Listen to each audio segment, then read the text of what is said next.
Hello दोस्तों, SCP classes में आप लोगों का स्वागत है। और आज से हम लोग हिस्ट्री पढ़ने जा रहे हैं। हिस्ट्री में हम आप लोगों को मॉडर्न इंडिया सबसे पहले पढ़ाएंगे। हिस्ट्री में हम लोगों को तीन चीज़ के बारे में पढ़ना होता है। एक तो एंशिएंट पढ़ना होता है, दूसरा मिडाइवल पढ़ना होगा और आपका तीसरा मॉडर्न इंडिया। लेकिन हम आप लोगों का शुरुआत जो करेंगे वो मॉडर्न इंडिया से करेंगे। और मॉडर्न इंडिया में जितना भी टॉपिक है ये सारा टॉपिक हम आपको क्लियर करा देंगे। ठीक है, आज शुरुआत है। मॉडर्न इंडिया से भी क्वेश्चन काफ़ी पूछा जाता है। इसमें बहुत इंपॉर्टेंट टॉपिक भी है। हमारा पूरा स्वतंत्रता आंदोलन तो इसी में आ जाता है। मॉडर्न इंडिया में ही हम लोग पढ़ते हैं, आधुनिक भारत में। तो इसको शुरुआत करते हैं। देखिए, आज का जो टॉपिक हमारा होगा, आज का टॉपिक का नाम है मुगल साम्राज्य का पतन। ठीक है, मतलब आज हम लोग पढ़ने वाले हैं कि मुगल साम्राज्य बर्बाद कैसे हुआ। तो दोस्तों, वीडियो को शुरुआत से लेकर के अंत तक देखिएगा। चैनल में यदि नए हैं तो चैनल को सब्सक्राइब कर लीजिएगा। शुरुआत करते हैं। तो टॉपिक हमारा क्या है कि मुगल साम्राज्य का पतन कैसे होता है। पतन का मतलब समाप्ति होता है, उसकी बर्बादी कैसी हुई। देखिए, समझना है, मुगल साम्राज्य जो बता रहे हैं ना, मुगल साम्राज्य जब तक औरंगजेब जिंदा था, औरंगजेब का नाम आप लोग सुने होंगे। देखिए, औरंगजेब जो है ये जब तक जिंदा था, औरंगजेब का शासनकाल 1658 से लेकर के 1707 तक आता है। समझना है, ये औरंगजेब का शासनकाल है। तो जब तक औरंगजेब जिंदा था तब तक मुगल साम्राज्य में कोई दिक्कत नहीं था, ठीक ठाक चल रहा था। जब तक औरंगजेब जिंदा था तब तक मुगल साम्राज्य में कोई तकलीफ नहीं था, सब ठीक ठाक चल रहा था। अब औरंगजेब की मृत्यु के बाद ही सारा सिस्टम गड़बड़ाया था इसमें। तो समझना है कि कैसे हुआ था। देखिए, वह मुगल साम्राज्य जो अपनी सैनिक शक्ति और सांस्कृतिक उपलब्धियों के लिए एक समय विख्यात था, बहुत ज्यादा शक्तिशाली था मुगल साम्राज्य। लेकिन औरंगजेब की मृत्यु के बाद जो है ना, ये पूरा छिन्न भिन्न हो गया था, पूरी तरह से ये बर्बाद हो गया था। इसका कारण आपको पता चलेगा आगे, क्योंकि हम लोग टॉपिक ही यही पढ़ रहे हैं कि मुगल साम्राज्य बर्बाद कैसे हुआ था। औरंगजेब ने 50 साल तक शासन किया। इसने लगभग 50 साल तक शासन किया। लेकिन औरंगजेब के बाद कोई भी शासक शक्तिशाली नहीं था, सब अयोग्य शासक था और बड़ी ही शर्मनाक तरीके से सब गद्दी से हटा। आगे आप लोगों को पता चलेगा। तो दोस्तों, याद रखिएगा, औरंगजेब अपने शासनकाल के दौरान अपना टाइप का यदि कोई वारिस छोड़ करके जाता, अपना टाइप का औरंगजेब यदि कोई वारिस छोड़ करके जाता तो इस प्रक्रिया को रोका जा सकता था, बर्बादी को रोका जा सकता था। औरंगजेब ये काफी बीमार था। हम लोग एक्चुअली औरंगजेब के बारे में नहीं पढ़ रहे हैं क्योंकि ये मिडाइवल का पार्ट है। औरंगजेब के बारे में हम आपको मिडाइवल में बताएंगे। इसमें थोड़ा सा हम आपको समझने के लिए बता रहे हैं ताकि आगे आप लोगों को समझने में आसानी हो जाए। देखिए, औरंगजेब जो हम आपको बता रहे हैं, ये अंतिम समय में काफी बीमार था और इसकी बीमारी इस हद तक बढ़ गई थी कि इसका इलाज कराना संभव नहीं था। इसी के साथ 3 मार्च 1707 को, 3 मार्च कितना बताएं, 1707 को औरंगजेब की मृत्यु हो गई। मृत्यु कब हुई गई? तो 3 मार्च 1707 को। किसकी मृत्यु बताएं? तो औरंगजेब की मृत्यु। अब देखिए, जो औरंगजेब हम आपको बता रहे हैं, समझना है, 3 मार्च 1707 को इसकी मृत्यु हो गई। ठीक, 2-4 लाइन सुन लीजिए। औरंगजेब, इसका शासनकाल 1658 से लेकर के 1707 तक, और इसकी मृत्यु हो जाती है आपका 3 मार्च 1707 को। ठीक है, इसका जन्म हुआ था 1618 में उज्जैन में एक जगह का नाम था दोहक। दोहक नामक स्थान पर औरंगजेब का जन्म हुआ था। और औरंगजेब जो बता रहे हैं ना, इसका बचपन का अधिकांश समय जो है नूरजहां के पास बीता था। किसके पास बता रहे हैं? नूरजहां के पास। तो याद रखिएगा, औरंगजेब बहुत इंपॉर्टेंट है। इसमें अकबर से लेकर के यदि औरंगजेब तक आप देखिएगा ना, तो बहुत सारा शासक गद्दी पर बैठा, लेकिन कोई भी शासक शक्तिशाली नहीं था। तो ये आपको समझ में आ रहा है कि औरंगजेब की मृत्यु कब हो जाती है, तो 3 मार्च 1707 को। ठीक है, और याद रखिएगा उसका जन्म कब हुआ था? 1618 में। शासनकाल 1658 से 1707 तक है। देखिए, औरंगजेब जो है अपने जीवन काल में बेटों के बीच में कुछ संघर्ष नहीं चाहता था। मतलब हम बोल सकते हैं कि अपने जीवन के अंतिम समय में औरंगजेब अपने बेटों के बीच में कोई संघर्ष नहीं चाहता था, झगड़ा वगैरह नहीं चाहता था, इसलिए इसने क्या किया, एक वसीयत के द्वारा राज्य का बंटवारा कर दिया। अब यहां से आप लोगों को बढ़िया समझना है, औरंगजेब अपने जीवन काल में बेटों में कोई युद्ध वगैरह नहीं चाहता था, इसीलिए इसने एक वसीयत के द्वारा किया कि राज्य का बंटवारा कर दिया। आप देखिए जो औरंगजेब हम आपको बता रहे हैं, इसका जब पुत्र का बात पूछता है कि इसका कितना को पुत्र था, तो याद रखिएगा औरंगजेब का टोटल 5 गो पुत्र था। ठीक है, अब टोटल जो 5 गो पुत्र हम आपको बता रहे हैं, लेकिन हम लोग पढ़ते उसके बारे में है जो गद्दी पर आता है आगे, जिसका वंश चलता है। तो इसका 3 पुत्र जो है वो गद्दी पर आता है और 2 पुत्र का हमको कोई प्रमाण नहीं मिलता है कि उन लोग गद्दी पर बैठा था। तो 3 गो नाम तो आपको याद रखना पड़ेगा, ध्यान से सुनिएगा। तो याद रखिएगा, जैसे कभी कभी हम लोग को गिनती पूछ देता है कि औरंगजेब का टोटल कितना पुत्र, ठीक है, तो 3 पुत्र भी कहीं कहीं मिल जाता है, कहीं कहीं 5 पुत्र भी मिल जाता है, लेकिन हाँ इतना जरूर आपको याद रखना है कि औरंगजेब का 3 ही पुत्र गद्दी पर बैठा था, जो आगे हम आपको चर्चा करेंगे। ठीक है, तो याद रखिएगा औरंगजेब का जब पुत्र का नाम आता है, तो इसका जो सबसे बड़ा पुत्र था, जो इसका सबसे बड़ा पुत्र पहला जो है उसका नाम था बहादुर शाह प्रथम। नाम क्या बताएं, बहादुर शाह प्रथम। अब ये बहादुर शाह प्रथम जो बता रहे हैं ना, इसको मुअज्जम भी कहा जाता है, मुअज्जम।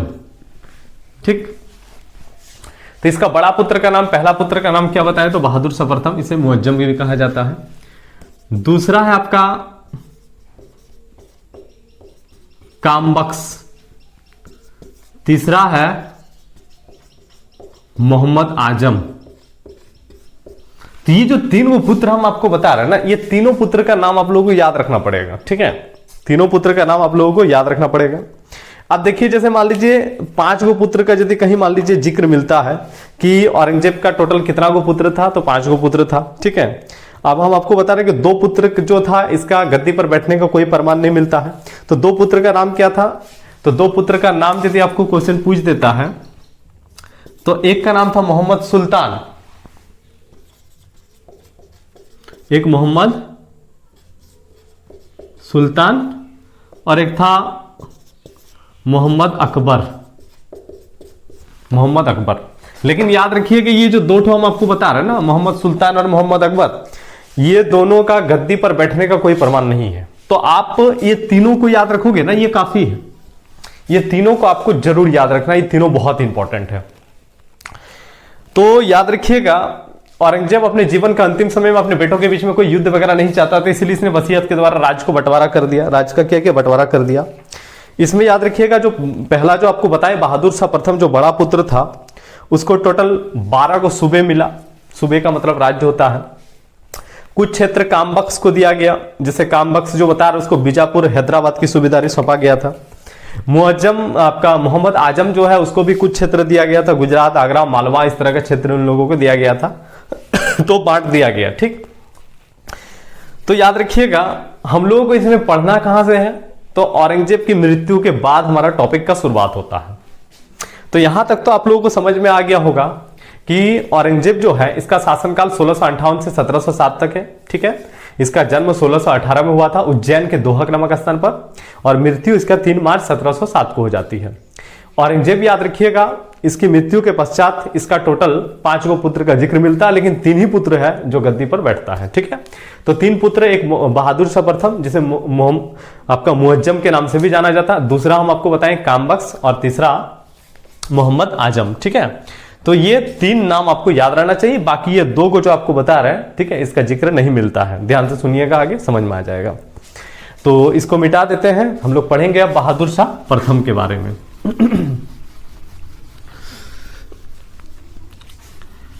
देखिए, बहादुर शाह प्रथम जो बता रहे हैं, बहादुर शाह प्रथम,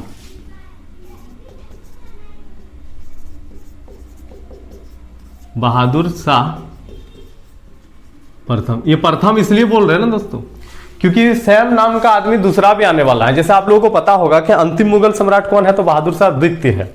ठीक है, जिसे बहादुर शाह जफर भी कहा जाता है, आप लोग सुने होंगे। ठीक, तो इसीलिए इसको हम लोग प्रथम ही बोलेंगे। तो बहादुर शाह प्रथम जो बता रहे हैं, इसका शासनकाल 1707 से लेकर के 1712 तक है। ये आप लोगों को याद रहना चाहिए। अब शासनकाल इसमें याद रखना क्यों इंपॉर्टेंट हो जाता है, देखिए बहादुर शाह प्रथम जो बता रहे हैं ना, इसका शासनकाल 7 से लेकर के 12 तक है। देखिए, तो ये 7 से 12 के दौरान, 1707 से 12 के दौरान जब कोई भी घटना होती है ना, उस समय देखिए आपको क्वेश्चन पूछ दिया जाएगा कि 1707 से 12, मान लीजिए 7 से लेकर के 12 के दौरान कोई घटना, कुछ भी घटना होता है, ठीक, आपको क्वेश्चन पूछ दिया जाएगा कि जब ये घटना घटित हुई थी उस समय मुगल सम्राट कौन था। बात समझ पा रहे हैं क्या बोल रहे हैं? इसीलिए हम लोगों का ये शासनकाल जो है ये जरूरी हो जाता है, ठीक। तो याद रखिएगा, समझना है बढ़िया से। औरंगजेब की मृत्यु के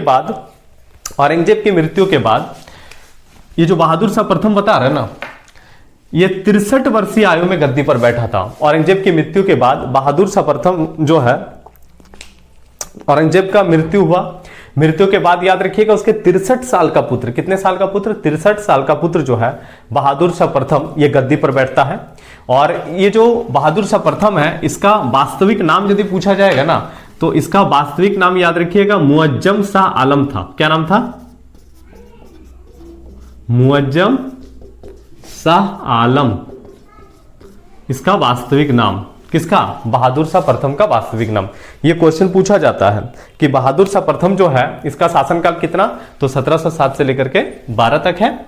और इसका वास्तविक नाम क्या था? तो मुअज्जम शाह आलम, ठीक। ये किसके बाद गद्दी पर बैठता है? तो औरंगजेब के बाद गद्दी पर बैठा है। कितनी वर्ष की आयु में गद्दी पर बैठा था? तो याद रखिएगा 63 वर्ष की आयु में ये गद्दी पर बैठा था। और बहुत इंपॉर्टेंट क्या है कि गद्दी पर बैठने वाला एक क्वेश्चन पूछता है कि सबसे वृद्ध शासक कौन था, तो याद रखिएगा बहादुर शाह प्रथम ही था। गद्दी पर बैठने वाला सबसे वृद्ध शासक के बारे में क्वेश्चन पूछता है ना कि सबसे बूढ़ा शासक कौन था जो गद्दी पर, मुगल साम्राज्य का कौन सा शासक था जो सबसे वृद्ध अवस्था में गद्दी पर बैठा था, तो दोस्तों याद रखना बहादुर शाह प्रथम का नाम आता है। कितनी वर्ष की आयु में गद्दी पर बैठा? तो 63 वर्ष की आयु में। अब देखिए, बहादुर शाह प्रथम जो बता रहे हैं ना, इसको गद्दी पर बैठने के लिए अपने भाइयों से युद्ध भी करना पड़ा था, ठीक। उत्तराधिकारी की लड़ाई तो होता ही है, जैसे ही मान लीजिए पिता की मृत्यु होती है तो बेटों में क्या होता है, तो झगड़ा शुरू हो जाता है, ठीक। तो सबसे पहले देखिए क्वेश्चन एक पूछा जाता है कि इसने, बहादुर शाह प्रथम जो बता रहे हैं, सबसे पहले इसका हम आपको 3 गो टोटल भाई का नाम बताएं। जैसे औरंगजेब का 3 गो पुत्र जो गद्दी पर बैठता है, तो एक तो बहादुर शाह प्रथम हो गया, ठीक है, दूसरा कामबख्श हो गया, और एक नाम क्या बताएं, तो मोहम्मद आजम। तो बहादुर शाह प्रथम ने 1708 में मोहम्मद आजम को हराया। कब हराया? 1708 में। अब 1708 में याद रखिएगा मोहम्मद आजम को पराजित किया किसने? बहादुर शाह प्रथम ने। अब मोहम्मद आजम तो मारा गया, साथ में इसका 2 गो पुत्र था वो भी खत्म हो गया। मतलब याद रखिएगा ये मोहम्मद आजम वाला पूरा सिस्टम खत्म। समझना है क्या बोल रहे हैं? मोहम्मद आजम वाला पूरा सिस्टम खत्म हो जाता है, ठीक। तो आप यहां तक ही याद रखोगे ना कि औरंगजेब का एक पुत्र था, कौन? मोहम्मद आजम, ठीक है। अब आगे इसका कोई जिक्र मिलने वाला नहीं है, घबराने की जरूरत नहीं है आप लोगों को। तो याद रखिएगा बहादुर शाह प्रथम जो है ना, गद्दी पर बैठने के लिए इसको अपने भाइयों के साथ युद्ध भी करना पड़ा। तो क्वेश्चन ये पूछता है कि इसने मोहम्मद आजम को कब हराया? तो 1708 में हराया। अब याद रखिएगा उसके बाद और एक भाई था, नाम क्या था उसका? कामबख्श। ये जो कामबख्श आपको बता रहे हैं ना, ये कामबख्श जो आपको बता रहे हैं, याद रखिएगा इसको बहादुर शाह प्रथम ने 1709 में हराया। तो ये बहुत इंपॉर्टेंट है कि बहादुर शाह प्रथम जो आपको बता रहे हैं, ध्यान से सुनिएगा, इसने गद्दी पर बैठने के लिए अपने भाइयों के साथ युद्ध भी किया था। तो क्वेश्चन ये पूछा जाता है कि मोहम्मद आजम को कब हराया इसने? तो 1708 में। कामबख्श को कब हराया? 1709 में।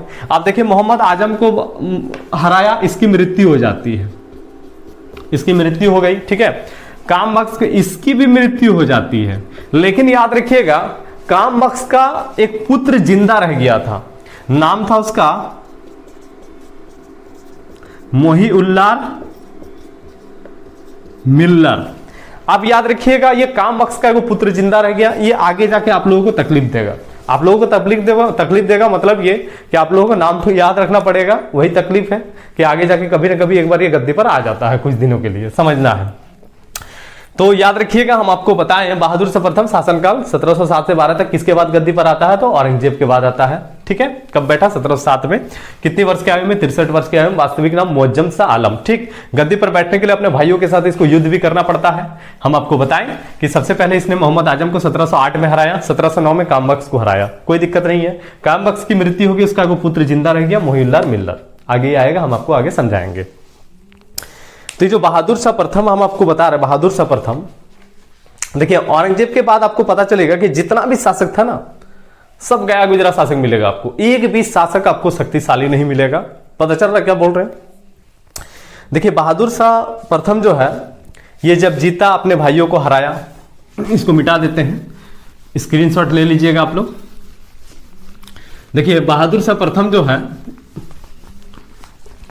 बहादुर शाह प्रथम के बारे में पढ़ रहे हैं।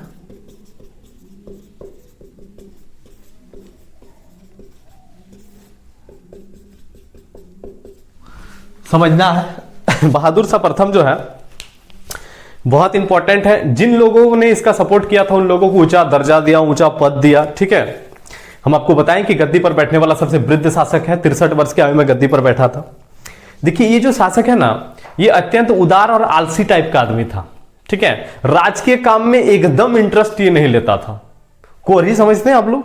तो कोरही टाइप का आदमी था, राजकीय काम में एकदम इसको इंटरेस्ट नहीं था। इसीलिए याद रखिएगा, इसको साहे बेखबर कहा जाता है। क्या बोला जाता है इसको? साहे बेखबर। ये क्वेश्चन पूछता है कि साहे बेखबर किसे कहा जाता है, तो याद रखिएगा बहादुर शाह प्रथम को कहा जाता है। किसको कहा जाता है? बहादुर शाह। अब क्यों बोला जाता है? क्योंकि याद रखिएगा ये जो बता रहे ना, अत्यंत उदार, आलसी और उदासीन व्यक्ति था, इसको राजकीय काम में एकदम इंटरेस्ट नहीं था, इसलिए इसको क्या कहा जाता है? तो साहे बेखबर कहा जाता है। कोई दिक्कत नहीं है। देखिए इसी के दरबार में षड्यंत्र शुरू हो गया था। किसके दरबार में? हम आपको बता रहे हैं बहादुर शाह प्रथम के दरबार में। देखिए समझना है क्या बोल रहे, बहुत इंपॉर्टेंट है। ये जो बहादुर शाह प्रथम बता रहे हैं ना, ये एक्चुअली सिया था। जैसे मुस्लिम संप्रदाय में दो दल होता, आप लोग सुने होंगे, एक आपका सिया, ठीक है, और एक आपका सुन्नी। ध्यान से सुनिएगा क्या बोल रहे हैं। तो ये जो बहादुर शाह प्रथम बता रहे हैं ना, ये क्या था? तो सिया था, ठीक। अब देखिए पहले से सुन्नी वाला सिस्टम चल रहा था। अब ये बहादुर शाह प्रथम जब गद्दी पर बैठा तो ये क्या बन गया? सिया बन गया, ठीक है। अब जब याद रखिएगा, तो इस तरह जब ये सिया बन गया तो मतभेद तो होगा ना दरबार में, क्योंकि पहले से जो सरदार लोग था वो लोग क्या था? सुन्नी था। अब ये बहादुर शाह प्रथम क्या था? तो सिया था। अब जब मान लीजिए सिया सुन्नी वाला झगड़ा जो है इसके दरबार में शुरू हो गया, तो इसलिए इसके दरबार में दो दल बन गया था, ठीक है। एक दल का नाम था ईरानी दल और एक दल का नाम था तुरानी दल। ध्यान से सुनिए क्या बोल रहे हैं। तो ये जो सिया बता रहे ना, मतलब जिसमें सिया मत वाला था उसको ईरानी दल कहा जाता था। क्या कहा जाता है उसको? ईरानी दल। तो क्वेश्चन पूछता है कि ईरानी दल में कौन था? तो सिया मत वाला था। और याद रखिएगा तुरानी दल में कौन था? तो सुन्नी मत वाला था। तुरानी दल में कौन था? सुन्नी मत वाला। तो क्वेश्चन ये पूछा जाता है कि किसके दरबार में दो दल विकसित हुआ? तो बहादुर शाह प्रथम के दरबार में। दल का नाम क्या था? एक ईरानी दल, दूसरा तुरानी दल। ईरानी दल में सिया मत वाला था और तुरानी में हम आपको बता रहे सुन्नी मत वाला था, ठीक। तो यहां पे क्वेश्चन एक पूछा जाएगा कि बहादुर शाह प्रथम किस दल का था? तो याद रखिएगा बहादुर शाह प्रथम जो बता रहे ना, वो ईरानी दल का था, क्योंकि बहादुर शाह प्रथम सिया मत को मानता था, इसलिए बहादुर शाह प्रथम कौन से दल का हो गया? तो दोस्तों याद रखना, ईरानी दल का हो गया। कोई दिक्कत नहीं है, आपको याद रहना चाहिए ये सब, है ना। तो ये जो बहादुर शाह प्रथम बता रहे हैं, इसके बाद देखिए क्या होता है कि अचानक आपका 1712 में इसकी मृत्यु हो जाती है। 1712 में बहादुर शाह प्रथम की मृत्यु हो जाती है। इन लोगों ने ज्यादा कुछ काम नहीं किया कि इन लोगों के बारे में बहुत ज्यादा पढ़ा जाए, समझना आप लोगों को। तो ये पतन है, इसमें ये जो शासक आपको बता रहे हैं, इन लोगों ने इस तरह का कोई भी काम नहीं किया है। कोई इंपॉर्टेंट काम यदि पूछिएगा तो उस तरह का कुछ काम इन लोगों का आता नहीं है ज्यादा कुछ, है ना। जैसे बहादुर शाह प्रथम जो हम आपको बताएं, इसमें देखिए बहादुर शाह प्रथम, इसने एक क्वेश्चन पूछा जाता है कि इसने गुरु गोविंद सिंह जो है सिख गुरु, उसके साथ संधि करके सिखों के साथ मेल मिलाप करने का कोशिश किया था। ये क्वेश्चन हम लोगों का एक दो बार पूछा हुआ है, ठीक। तो दोस्तों यहां तक तो आप लोगों को पता चल गया होगा। एक बार हम रिवाइंड कर देते हैं, समझ में आ जाएगा आप लोगों को। देखिए मुगल साम्राज्य का पतन का जब बात आता तो हम आपको बताएं कि औरंगजेब की मृत्यु के बाद ये सारा प्रक्रिया शुरुआत होता है। औरंगजेब जब तक जिंदा था तब तक कोई दिक्कत नहीं था, मरने के बाद सारा प्रक्रिया शुरू हुआ, ठीक है। औरंगजेब का शासनकाल 1658 से 1707 तक आता है, ठीक। उसकी मृत्यु हो जाती है 1707 में। मृत्यु के बाद याद रखिएगा उसका पुत्र गद्दी पर बैठता है, कौन? बहादुर शाह प्रथम। तो उसका 3 गो पुत्र का जिक्र मिलता है, ठीक है। तो आपका 3 गो पुत्र जो बता रहा है ना, याद रखिएगा, ये नाम आपको याद रखना है। ऐसे कहीं कहीं 5 गो पुत्र का भी जिक्र मिल जाता है, लेकिन 3 गो पुत्र जो है जो गद्दी के लिए संघर्ष किया था। तो 3 पुत्र में एक बहादुर शाह प्रथम, जिसका वास्तविक नाम मुअज्जम शाह आलम है, दूसरा मोहम्मद आजम, तीसरा कामबख्श। तो औरंगजेब की मृत्यु के बाद गद्दी पर कौन बैठ जाता है? तो याद रखिएगा बहादुर शाह प्रथम कितने वर्ष के आयु में? 63 वर्ष के आयु में। और ये गद्दी पर बैठने वाला सबसे वृद्ध शासक है, आप लोगों को याद रखना है। बहादुर शाह प्रथम गद्दी पर जब बैठा तो अपने भाइयों से भी संघर्ष किया। हम आपको बताएं, मोहम्मद आजम को 1708 में हराया, कामबख्श को कब हराया? 1709 में हराया। ठीक, बहुत इंपॉर्टेंट है। बहादुर शाह प्रथम अत्यंत उदार, आलसी, उदासीन टाइप का व्यक्ति था, इसलिए इसको साहिब अकबर कहा जाता है। इसके दरबार में 2 गो दल विकसित हुआ था, ईरानी दल और तुरानी दल। ठीक है, ये किस दल का था? ईरानी दल वाला था, मतलब ये शिया मत वाला था, इसलिए ईरानी दल में था। ठीक, 1712 में हम आपको बताएं कि इसकी मृत्यु हो जाती है। तो 1712 में इसकी मृत्यु हो गई। अब मृत्यु के पश्चात याद रखिएगा इसका 4 गो पुत्र था। तो 4 पुत्र का नाम आपको याद रखने का जरूरत नहीं है, सिर्फ हम आपको बता रहे, सुन लीजिएगा।